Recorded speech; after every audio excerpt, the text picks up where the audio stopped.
Bismillah ar-Rahman ar-Rahim. In the name of God, the most compassionate, the most merciful. Thank you for that introduction. As mentioned, my name is Kashif Ahmed. I'm the board chair of the National Council of Canadian Muslims. Today, we really remember the victims of the Christchurch attacks and the devastation caused to so many families and communities. I remember that the night, it was the evening of March 14th, late evening of March 14th here in Canada, when we received word of the horrific attacks. And it was the most difficult feeling to experience as a Muslim in Canada, in the aftermath of what we saw in Quebec City on Jan 29th, 2017. It was like a movie playing again, but this time in another fellow Commonwealth country with its own Muslim community.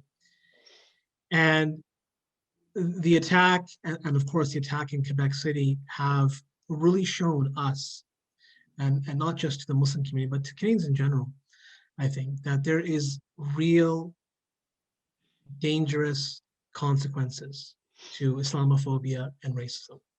It's no more, a simple theoretical or abstract concept. This is something which is affecting the lives of Canadians, of New Zealanders, of others across many parts of the world. And so, the efforts that are being undertaken today and in the future are really necessary.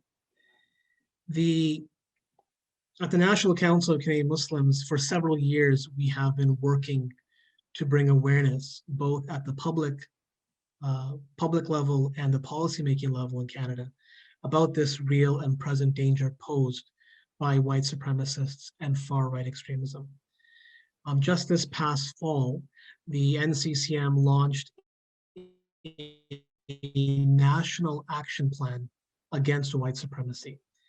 And we had dozens of Canada's leading anti-racism and civil liberties advocacy organizations join our call, including many faith groups and faith-based advocacy groups, to call on the federal government to take concrete policy action to deal with the plethora of white supremacist groups.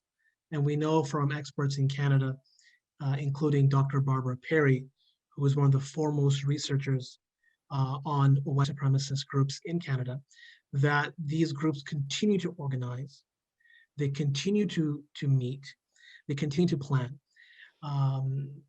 Just a few weeks ago in Edmonton, Alberta, we've had repeating Muslim women. I think there were 6 instances of that happening within a span of 4 to 6 weeks. And these kinds of incidents continue to happen, and they raise deep concern for our organization, which is why we're on a regular basis talking to government, talking to law enforcement, talking to our partner agencies to work together to deal with this issue. And our national action plan is really about having the government deal with white supremacist groups at multiple levels. The federal government has an obligation to ensure that the criminal code is used to deal with these groups.